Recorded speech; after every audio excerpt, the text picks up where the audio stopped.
Сау саламатсыздар ма, қымбаттыларым? Өмір сабақтары, өмір сабақтары жөнінде біраз тақырып қозғайық. Негізі бүгінгі тақырып отбасы деп аталады. Бір азаматпен әңгімеде бір айтқан әңгімесі бар еді. Сол жөнінде біраз әңгіме қозғағым келді. Себебі мен көптеген әйел азаматтардың арасында көп жүремін. Көптеген адамдармен әңгіме, дүкен құрамын. Сол айтылған әңгімелерден осы өмір сабақтарын айтып кетуге тырысамын, себебі осы айтылған әңгіме басқаларға сабақ болса екен деген оймен әңгіме қозғағым келді. Үлкен ер азамат өзінің әңгімесін былай бастады. Еріккеннен ер отбасын тастамайды. Себебі бұған қандай да бір себептер болады деген сияқты. Өз өмірі жайында біраз әңгіме қозғады. Әйелім өте қызғаншақ адам болды дейді. Және де мені көптеген адамдармен салыстыруды қоймады дейді. Біреудің ері мынадай жұмыс жасай алады екен, сенің қолыңнан түк келмейді деген әңгімелерді көптеп айтатын дейді. Сөйтіп күндердің бірінде, осындай салыстырулардың бірінде ұрсыз көп шығатын еді дейді. Сөйтіп әбден құлағымнан ызың кетпегеннен кейін мен ол адаммен тұра алмайтынымды біліп, ол әйелден ажырастым дейді. Сөйтіп қазіргі кезде басқа отбасын құрдым дейді.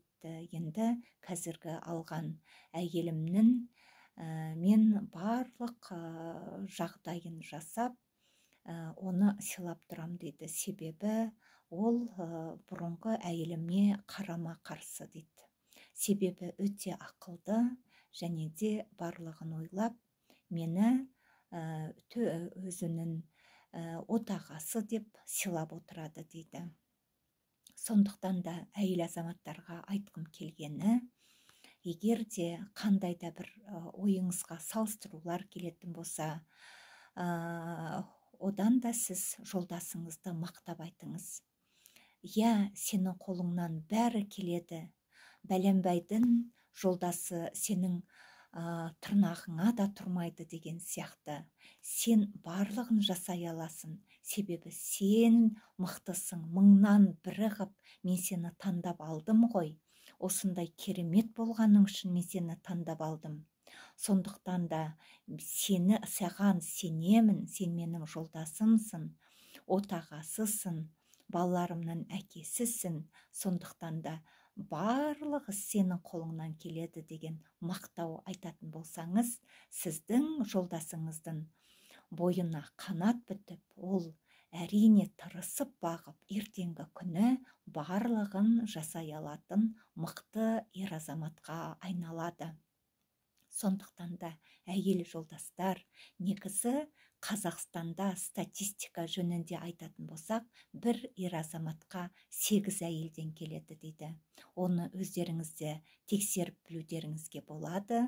Бұл дұрыс па, жоқ бұрыс па айтылып жатқан анықтамалар. Және де ойланып қарап, егер де сіз тұрмыста болатын болсаңыз, өзіңіздің жолдасыңызды әр уақытта мақтауда болыңыз. Себебі мақтау ер қанаты дейді, я? Ат ер қанаты болатын болса, мақтау сөз, жақсы сөз, әдемі сөз, ол да ер қанаты. Осыны біле жүріңіздер. Сау саламатта болыңыздар.